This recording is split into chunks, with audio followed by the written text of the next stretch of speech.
nakatungol ni Sir? Sorry. Hi, my name is Oscar from the latest Showbiz PH. First question.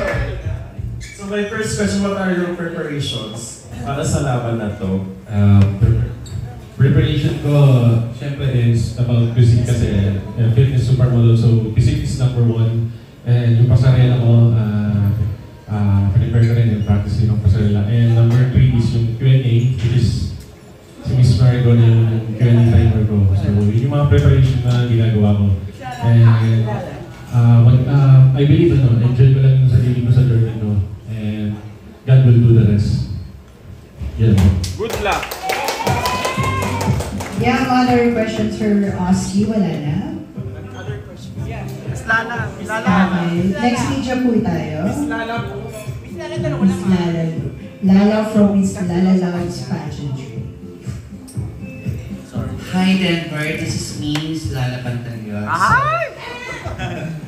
So my question is, if you could win the title of Mr. Fitness Supermodel 2025, so what are your plans? Yun na yung kanina sinabi ko.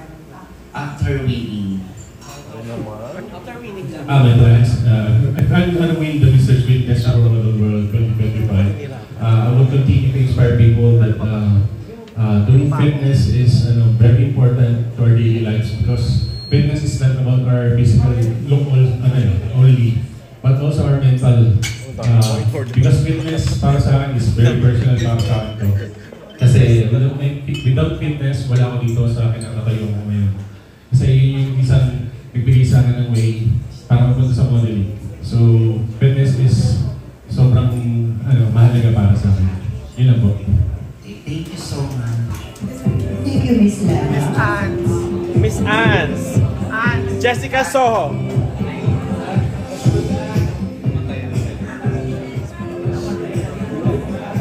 Hi, Denver. Hi, First of all, I'd like to, sorry, this is Anne from the crowning moment. So first of all, I'd like to wish you good luck on your journey kasi malapit na yung pageant mo. So I think, at least for the rest of the people who are here, actually vying for the Man of Steel crowd. And you've undergone that phase from transitioning from a bikini contest to the national stage. So ano yung one thing that you can advise them when it comes to doing that transition from that point? One thing I can advise to them, siguro kasi ako, I really wanted to join national pageant before. Kaso, pipigilan ako ng sarili ko mismo kasi lagi ako nag-doubt sa sarili ko na baka ma-judge ko kasi sasabihin ng iba, from bikini lang yan, ganito yun. So, that time, hindi talaga ako nag-try mag-pageant, national pageant lalo yan. Then one time, nung sumali niya ako ng Pintados, which is Sinani June, then nanalo ako, then opportunity na yung lumapit na pwede ako sumali ng Sisters. Yung una, na-doubt pa rin ako, pero pinakita ko lang kung ano ako. And walang imposible pag may pangarap ka, lalo na wala kang ginagawang masama or wala kang nakapakatao. Mapapala ko lang sa kanila, small steps talaga is part of sa part of success, lalo na sa dream mo. So mapapala ko lang sa kanila, tuloy lang nila yung gusto nila sa buhay, lalo yung mga pangarap nila. Kasi walang imposible kasi lalo na pag nagpupursige ka papunta sa pangarap mo. So yun lang, kasi one day dadating yung panahon na nandun ka na pala sa pangarap mo. Yun lang. Alright, and on a lighter note, so syempre you'll be traveling to Vietnam. What are the things, like question lang to, what are the things that you look forward to when you get there? Looking forward sa Vietnam is yung place nila and food and yung people and yung culture nila. Yung Magtanong ka, kain ka lang ng kain. Makilala yung mga co-colleagues ko, makilala ang kanilang kultura. Yun. And syempre, ma-share yung kultura natin mga Pilipino. Thank you so much. Thank you so much, Ange, from the Crown Moments. Hi, Denver. Good evening po sa lahat. By the way, I'm RJ. So my question is, ano yung maging edge mo sa ibang candidates pagdating doon sa Vietnam? And ano yung magiging offer mo? Or ma-offer mo sa mga candidates or sa taga-Vietnam as magiging fitness supermodel at represent ng Philippines? So Peribet, pakulit. Tagalog. Ano yung magiging edge mo sa mga candidates? Then ano yung magiging or ma-offer mo na bilang representative ng Philippines? Edge ko, I'm not saying na siguro physical kasi Gwapo. kasi maraming gwapo talaga actually. So, yung edge ko siguro yung personality ko kasi sobrang kung titignan nyo kasi ako in the first look, makasuplado pero hindi ako suplado. Madaldal din ako and I'm very friendly and helpful and kind and yun yung masishare ko sa kanila and yung masishare ko as a Filipino, yung pagiging hospitality natin and family-oriented and kind, yun yung masishare ko sa kanila. Thank you. Next question. Your last question.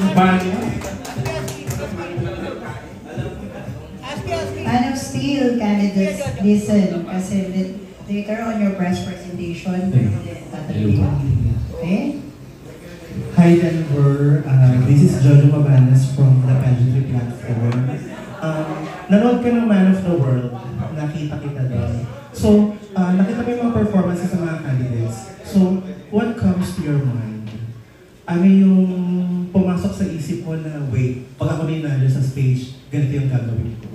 What comes to my mind, ang una-una talaga pumasok sa isip ko is enjoy lang yung journey. Kasi nakita ko sa mga candidates, yung iba medyo eager sila na manalo. So, pagka napapansin ko, mas eager ka sa crowd or manalo, bibig ka, mas lalong lumalayo sa iyo yung crowd. So, parang ipakita mo na lang sa mundo kung ano ka at ano yung may share mo sa personality mo. So, the rest, kung saan yung ibibigay, sa ibibigay talaga. So, yun lang. So, para sa akin, mag-enjoy lang ako sa journey ko, ipapakita ko kung ano ako, at sino ako. Yun lang. And so, may questions po from media. Last question. Okay. Follow up. Why do you think you should be the next Mr. Fitness Supermodel? As a Filipino fitness enthusiast, siguro, marami ako may share and may inspire sa tao. Kasi, just a little bit story, before ako sumali sa Pintados, I was so depressed and stressed talaga and anxiety yan. Lahat na. Sobrang down ko. Yung pinaka-down ko talaga that time. Tapos, nagbigay ng opportunity sa Pintados. Bumalik ako ng modeling. And doon, nabus uli yung confidence ko and yung dream ko, parang nabuhayan ako. So, sa masashare ko pag ako yung nanalo, I will inspire people na do fitness kasi fitness find peace para sa akin. And I think makikita rin nila yun pag nag-fitness journey din. So, yung fitness is very personal to me and malaking nabago sa akin ito. And I believe that fitness can change our lives talaga. So, yun lang po. Thank you and best of luck. Thank you to our media partners. So, Meron pa. Sorry. Ay po. Denver, pwede naman pa-sample kami ng introduction mo. Yes! Get ready guys for the video.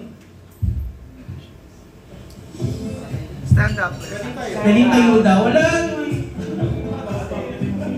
Di ba ako ready? No pressure naman tayo. Denver Gana, Fitness Supermodel World, Philippines! thank you so much to our Thank you. media.